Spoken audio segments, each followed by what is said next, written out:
With social marketing, you use storytelling, you use family, you use people. We even use our dogs. They feature in that sort of thing because it creates a connection. If you just bang on about, I've got this wine to sell, I've got this wine to sell, well, people go, they shut off. But if you weave in those stories and the history and the community and that feeling, people feel connected.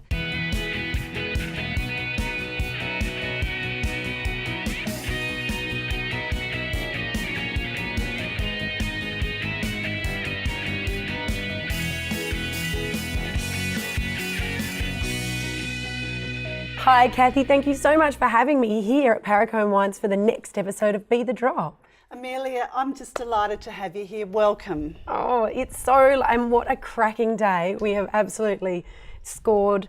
It's beautiful sitting here amongst the vineyards and in this lovely rotunda. We've done very well. We have. We've pressed the good weather button today. Everything's all lining up for us. It's good, fabulous. Good. So now I know that you've got your item of significance, and that's something that connects you with your community and shares a little bit of background. So if you could tell us the story. Seeing that you've come to Paracombe Wines and we make wine, I thought perhaps it would be appropriate to talk about a very special bottle of wine. And the one that I've chosen is the Reuben. It's our blend. And it's named after Reuben Chapman, he's on the corner of the label, as you can see. Yes. Looking very trendy. Yes, the original hipster with the big beard. And so he lived in Paracombe district here, the late 1800s, early 1900s. So one of the very significant early settlers in our district. And he gave a lot to the area. He donated the land where the oval and the hall and the church and the cricket grounds are. Great community man, loved by many people. And when we decided that we were going to do a blend wine, we thought, what can we call it? And came up with the idea of calling it after Reuben Chapman, so hence it's called the Reuben. And there is the fruit from our vineyard and 3 local family growers that live here at Paracombe, so acknowledgement to them in the district. And 5 grape varieties, Cabernet Sauvignon, Merlot, Malbec, Cabernet Franc and Shiraz, so quite significant and interesting. So the Reuben is a very important district wine here at Paracombe. Oh, fabulous. Now, so obviously the wine and the community is really important. And how long have you been here and farming and creating wines? My husband Paul and I, we bought this farm in 1983 after the Ash Wednesday bushfires. Right. And so when we bought it, it was completely burnt out. We did some research and found there was a history of grape growing and winemaking in Paracombe, went back to the mid-1800s. We discovered that the first vintages of Penfolds Grange and St Henri came from Paracombe. There used to be Tollies that made wine from the district. So we had decided, look, we've got to the edge of the cliff, we might as well jump off, we'll land somewhere. So we started in a tin shed, homemade basket press, second-hand milk tanks, and then first released our wines in 1992. Wow. And that going to that first release, what was that like, and how did you get your product out to market? You're starting at that very beginning point, unknown brand. How do you get people to know and try your product? So initially what we did, when we launched around the home garden, and we invited a lot of family and friends and business associates, but we still had wine to sell. So at that stage when we launched, I was 8 months pregnant with our daughter, Sarah. And then after I had her, I would load up my children as babies in the back of the car and drive around Adelaide to restaurants, hotels and bottle shops with my babies in the back of the car and some cartons of wine as well. And it proved to be a very good sales strategy because it's really hard to say no to a lady with a baby. And so over the years, it's just grown. South Australia is our biggest market now. We have agents interstate that sell for us, and we all export overseas as well. So it's grown and grown and grown. But that was the foundation from where we started. Yeah. And I think about how I used to drive out with a station wagon with wine in the back of the car, and then now there's semi-trailers that come in and go out with pallets of wine. So from that time in 1990 that you 92 when we launched. Yes, that's right. So you've now grown the business and you now have family working in the business as well? Yes, we do. Our son Ben works with us in the business. So when he and Sarah both, when she was little as well, in school holidays, when it would be vintage and harvest, they would help with picking, and we hand prune every vine. So after they're pruned, they need to be tied down. So Ben, as a young boy, would do that. And then when he left school, he started working in the business. So it's been wonderful thinking when, you know, he started right from scratch going through. We are very fortunate. We have the most incredible, awesome team of people that work with us. Paul is a fantastic cook. We have Ryan, who is with us as well, and he does amazing food. Because you're a small family business, people are involved not in all different facets. So for instance, they might be out in the vineyard, in the winery, helping in the kitchen, pouring wines, delivering if need. You mentioned food and you use food, and I think that's obviously there's a symbiotic relationship there with food and wine and that experience. So how important is that, not just internally with your staff, but also with customers? Is that a conversation that you have around those relationships and the marriage between food and wine? Yes. So it's not like a can of Coke, which is just manufactured to a recipe and you grab it out the fridge and you just drink it. Wine is an experience which carries right through, and it provides a lot of joy and happiness. So when we're marketing, we might talk about what particular food styles will go with the wine. We do wine dinners, and so that's a wonderful experience because then people can taste and smell the wine and learn about it with food, and that creates that hospitality and that mind-opening experience. Not all businesses can do that. Yeah, and obviously you mentioned Reuben and the story behind that. Have you used other stories with naming of other wines? Yes, we have. So our super premium wine, Somerville Shiraz, was named after a man called James Jazz Somerville, who was the first man to plant vines in the district here at Paracombe. And there's another good story there. So there was this old Shiraz which was planted in 1903. And we would go down and we've got the fruit from that vineyard a couple of times.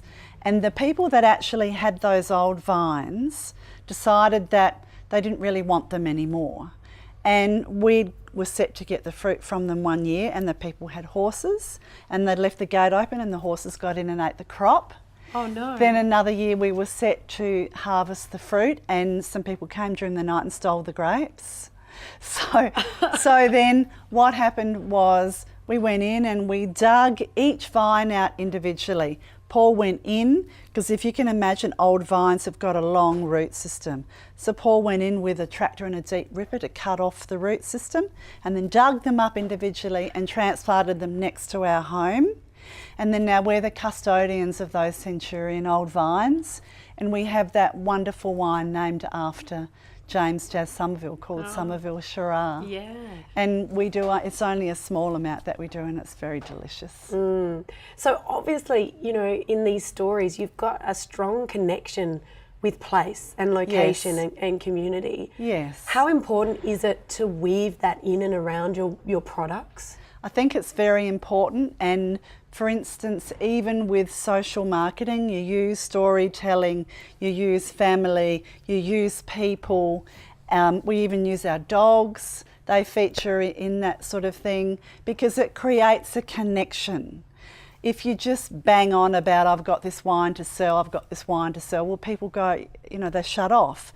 But if you weave in those stories and the history and the community and that feeling, people feel connected. I use Facebook, and I find that's very engaging. I use Instagram, and I use Twitter as well, and LinkedIn. And in my head, I think that's great because there are those people all around the world that are getting glimpses about Paracombe and stories about Paracombe. Yeah. And you know, Instagram is good visually, but and LinkedIn is more for business professionals. So they've all got their platforms of what they work when you tailor your message. So do you do that? You break down different messages for your different platforms? Yes, I do. Yes. Yes.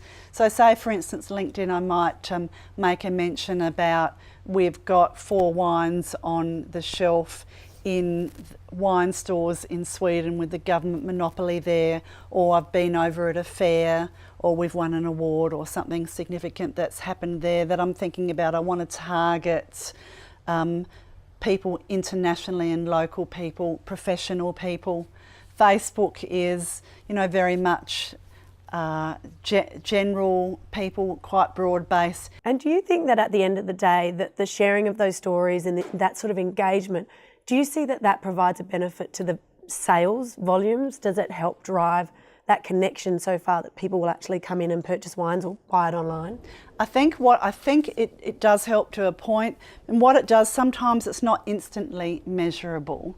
It's like that brand building awareness exercise that at someone, because they see something, it might not necessarily make them go straight to an online shop or go straight into a store to buy it, but it builds an awareness. Although, having said that, if we've won an award or we've had a good review in the paper and you promote that, sometimes that does connect people then to go off and buy the wine. Mm. And so is awards in the wine industry, is that something that's a really critical part, spending time and focusing on awards? Yes, it is. It's that third party endorsement, and when you win awards again, that's great for us because it means that we're producing a quality product that's recognised. It's giving the endorsement. People are impressed by that, and it builds your reputation. So yes, that does play a role. Mm. It's like building blocks of different things that go into building up your name and your reputation for your product. So along the way, like going and building this, from having your babies in the back of the car to where you are now, what have been some of the key both challenges and wins along the way? So with us, for instance, 2011 is a good example. We had a very wet, difficult vintage where a lot of rain, a lot of disease pressures. And so that means that you have some losses with your crop, but also it means that Paul worked very closely with checking the weather and everyone was working really, really hard. So for instance, we came in and we produced a rosé from that vintage because we had to go in. Paul took me for a walk in the vineyard to look at the fruits, and he said, look, we've got a choice here. We've got the potential with the way it is that we can pick this fruit early and make a rosé, or we can leave it and potentially lose it. So I thought, well, okay, let's have a play and make a rosé. So that was exciting, but then we also had some losses. So that meant you had lower yields. So that's a factor that can come in. But having said that, in that same year, we won some incredible awards from that wine that year with different wines that we produced. And that to me was a lesson that I wanted people to say, just because sometimes if you have a difficult year, the press is, don't buy the wine from that year because it won't be any good. Well, that's not the case. Sometimes when people work harder and harder and harder in difficult circumstances, you can produce extraordinary wine. And it's a testament to farming and endurance and resilience and trying to overcome that. Mm. So that's an area. The other thing is that for your brand, you need to be very careful about protecting it and not getting caught up too much in discounting, because you can lose the value of years of hard work in a snapshot. So got to be very careful about that. It's not about just selling lots of it at a lower price. That's right. Yeah, because you've got to weigh up the bigger, longer term. Yeah, and you've got to look at the hard work and effort that goes in and being paid for your time and effort to produce. And being a smaller family operation, there's a lot of costs that go into growing the grapes and making the wine. It's not a cheap exercise. No. And the other thing there that you mentioned before is the elements. I mean, that's an area that businesses, outside of farming, don't have to deal with. That's right. I mean, there might be the market economic environment, but I mean, all business is dealing with that. So you've got this other layer does that sometimes become incredibly challenging or frustrating because you just can't control that? No, like you look at the moment, it's so lush and green because we've had some wonderful rains, so it's good for the garden and good for the lawns and good for the vines. But it does mean that we've got to go in and spray with copper and sulphur, natural products, to keep mildew at bay, because this time of year here in early summer, baby bunches of grapes are forming, so it's important that to protect them and make sure they don't get disease. If they get disease now, then you've lost your crop. And a whole other layer of challenges within business. Yes. Yeah. But that's life. Life is not all plain sailing and all wine and roses and pure and wonderful and happiness and joy. No matter what business you're in, you do have your challenges and your difficulties, but you've just got to be aware of them, prepare yourself and learn from experience, and sometimes understand there are things you can't control. As much as you would like to, you can't. Well, Kathy, thank you so much for sharing your tips on this wonderful location. In conclusion though, can you share with me Kathy's Be the Drop tip? So that's your top communication tip for connection with community. So my top tip is to be yourself, be real, be authentic, be open. So I think it's important to be open to opportunity, open ears, listening to what people are saying and what's happening in the marketplace, and open to change if need be. Oh, fabulous. Thank you so much. And It's so okay. we should do let's do a cheers. Yes. Well, how about, because we've got Christmas coming up, cheers Yes, to Reuben. That's right, and Merry Christmas. Merry Christmas.